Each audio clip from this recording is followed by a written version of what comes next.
Savage Dragon 88 from June of 2001, To Challenge the Gods. We got a cool looking cover here with Dragon about to clobber Thor's head in with his own hammer, but I couldn't help but think that this looked slightly familiar. And sure enough, there was a similar layout about 20 issues back in issue 69, except it was the other way around, with Thor doing the hammer wielding and then She-Dragon leaping into the rescue instead of Hercules. But let's get into this one. Per usual, we have an insult lobbed at Josh Eckhorn, this month credited as Master of the Pan Flute, a reference to Zamfir in his commercial that seemed to run for decades. We have credits, Eric Larson, writer and artist, Ruben Rude, an able Motown colorist, Chris Eliopoulos, letterer. So we left off with the cliffhanger last issue. Dragon was accompanied by Annie to Godtown, where they were turned away by Hercules and then hunted by the Seeker, who blows off Dragon's foot and then leaves him laying in a pile of rubble, which is exactly where we pick up here. So Dragon is shaking off the cobwebs thanks to Annie and some of the inhabitants of Godtown. She's concerned about his missing foot, but Dragon is more upset about losing his red high-top sneaker. At least his foot will grow back. So these gods are fascinated by the green-skinned visitor, and they deduce that he must be an alien of some kind. Now, if you know Dragon's origin, the gods are dead on here, but Dragon seems bemused by the accusation. More on that later. So the Seeker is hanging back, unwilling to continue the fight in Godtown because of an arrangement between Cyberface and the gods not to interfere with each other, and so Dragon is safe for the moment. Until Thor, son of Odin himself, arrives on the scene, looking particularly badass and pissed off, and he wants these jokers out of here immediately. So Dragon hatches a plan, and he whispers to Annie. And she struts over to Thor and lays it on thick. She uses her womanly charms to convince Thor to lay down his hammer, take off his glove, so he can participate in his favorite activity, which is ravaging mortal women. And Dragon uses the distraction to snatch the glove and hammer, giving him the power to take on Thor, even though he's missing a foot.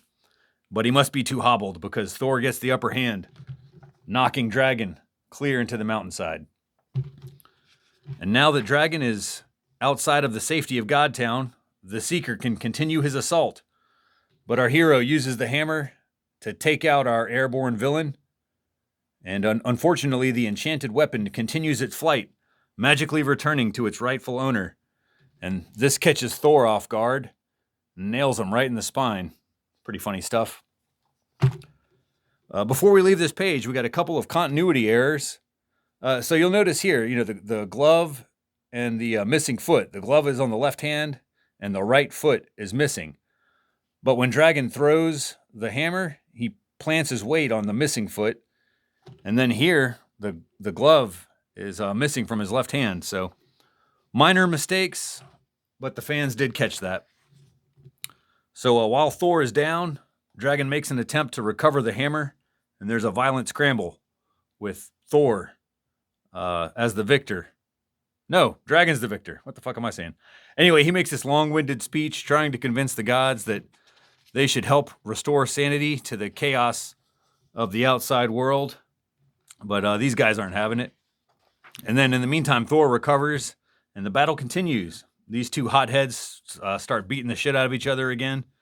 And it's Annie who finally talks some sense into the Dragon, saying that, you can't convince these people to join you by bashing their skulls in. You have to do something else here. So Dragon declares a truce. But he says he's going to take the glove and the hammer with him, damn it. And the gods are like, no way, dude. So they teleport him out of Godtown and out of this issue without his new toys. But before we wrap it up, Hercules here says that Thor will escort Annie safely down the mountain, which is an awful idea. And then we see a couple of familiar faces. This is Zeke and Powerhouse, a couple of fan favorites, making a cameo in the final panels there. Pretty good stuff. A little short, but more comics to come, including Fanatics. Larson has a lengthy intro with some big news. The 10th anniversary of Image Comics is upon us, And to celebrate, the remaining Image founders are releasing a hardcover 10th anniversary special featuring all of your favorite creators and characters. You got McFarlane on Spawn, Silvestri and Cyberforce, Valentino and Shadowhawk. No Liefeld or Jim Lee, they are persona non grata these days. But of course, Erik Larsen will contribute a Savage Dragon story, and not just any story, but the dragon's origin story. So wow, after 10 years, we will finally find out where the fin head came from. And he says to look for that in February of 2002. We'll see if that actually makes the deadline, but luckily that story gets reprinted in its own comic, Savage Dragon Zero, which we'll cover here when the time is right. Rest of the letters are reaction to issue 86, criticism of Larsen's artistic experimentation, but nothing too noteworthy. Now this is interesting. A 6-page backup feature from the main creative team titled What Happened on Godworld. So this is kind of confusing to me because we already know what happened on Godworld. The Deadly Duo blew it up in issue 54. As you can see that here. There was even a trial about it a few issues later in issue 58. So what the hell is this? Well, this is an alternate reality. So the Savage World is not the same as, these old stories. So in our new reality, Godworld is also destroyed, but not by the Deadly Duo. Instead, it's by this dude, Radical. He has the Cosmic Cube in his hands, and that's the source of all power on Godworld. And when it's accidentally destroyed in a struggle to get it out of his hands, the entire planet blows up for the second time in this comic. Maybe an unnecessary story, in my opinion, but who am I to complain about some bonus comics? We have Image Insider from August of 2001. Here's a craptacular list of new releases here. We're still in the dog days of the early 2000s, so not a real bright spot for Image Comics or comics in general.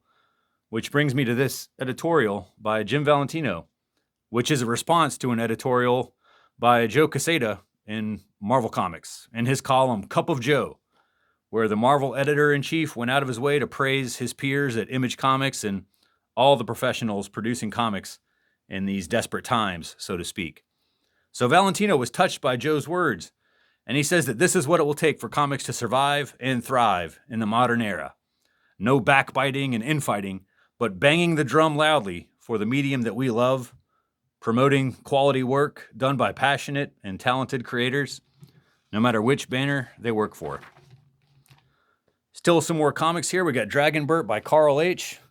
Some funny stuff. I like this. You got a cameo by Erik Larsen in that final panel there. And the first appearance of Ultimate Dragonbert. That was pretty good. And that's followed up with The Last Desperate Times.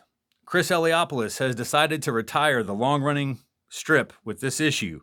There's no fanfare or mention that this will be the last one, so it's just sort of unceremoniously finished. Very sad. The back cover has a sneak peek at the next 4 issues with some shocking revelations, the return of the Deadly Duo and Rapture. And we have someone's gravestone here. So all very exciting.